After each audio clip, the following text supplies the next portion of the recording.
अगर मैं आपसे कहूँ कि किसी कंपनी के लाखों या करोड़ों यूजर्स का पर्सनल डेटा इंटरनेट पर लीक हो गया है, जैसे नाम, मोबाइल नंबर, ईमेल्स, पासवर्ड्स या बैंक डिटेल्स, तो इसे डेटा ब्रीच कहते हैं। लेकिन डेटा ब्रीच होता कैसे, हैकर्स डेटा चुराते कैसे, और सबसे इम्पोर्टेंट, हम अपना डेटा कैसे सेफ रख सकते हैं। आज के वीडियो में हम इसी टॉपिक को सिंपल लैंग्वेज में समझेंगे।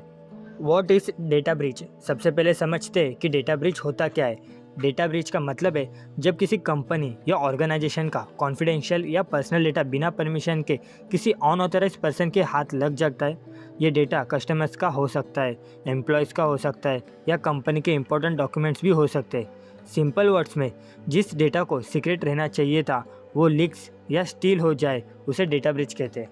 अब सवाल आता है, डेटा ब्रीच होता कैसे है? इसके कई रीजंस हो सकते हैं। फर्स्ट रीज़न है हैकिंग। हैकर्स कंपनी के सिस्टम में वल्नरेबिलिटी ढूंढते और उसका फ़ायदा उठाकर डेटा चुरा लेते हैं। सेकेंड रीज़न है वीक पासवर्ड्स। अगर पासवर्ड बहुत सिंपल हो, जैसे 123456 या पासवर्ड 123, तो अटैकर उसे गेस या क्रैक कर सकते हैं। तीसरा रीज़न है फिशिंग। कभी कभी एम्प्लॉयज़ फेक ईमेल या फेक वेबसाइट का शिकार हो जाते, अपने लॉगिन डिटेल्स एंटर कर देते और अटैकर्स अकाउंट एक्सेस कर लेते। चौथा रीज़न इनसाइडर मिस्टेक। हर डेटा ब्रीच हैकिंग की वजह से नहीं होता। कभी एम्प्लॉय गलती से कॉन्फिडेंशियल फाइल रॉन्ग पर्सन को भेज देता है या पब्लिक इंटरनेट पर अपलोड कर देता है, ये भी डेटा ब्रीच है। डेटा ब्रीच से क्या नुकसान होता है? यूजर्स का पर्सनल डेटा लीक हो सकता है, पासवर्ड्स इंटरनेट पर आ सकते हैं, आइडेंटिटी थेफ्ट हो सकती है, फाइनेंशियल फ्रॉड भी हो सकता है, और कंपनी को भी बहुत बड़ा नुकसान होता है। कंपनी की रेपुटेशन ख़राब होती है, कस्टमर्स का ट्रस्ट टूट जाता है, और कई बार कंपनी को करोड़ का फाइनेंशियल लॉस भी उठाना पड़ता है।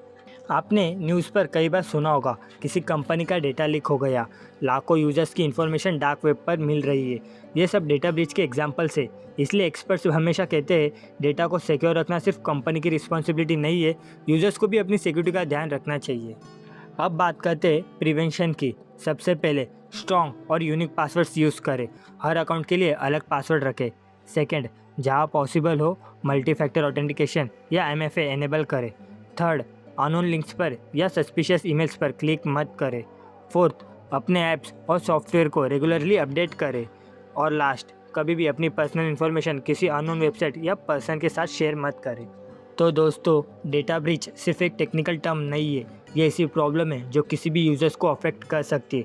अगर हम थोड़ी सी अवेयरनेस रखें और बेसिक सिक्योरिटी प्रैक्टिसेस फॉलो करें, तो हम अपने पर्सनल डेटा को काफ़ी हद तक सेफ रख सकते हैं। अगर आपको ये वीडियो हेल्पफुल लगा हो तो वीडियो को लाइक करें और चैनल को सब्सक्राइब करना मत भूलना।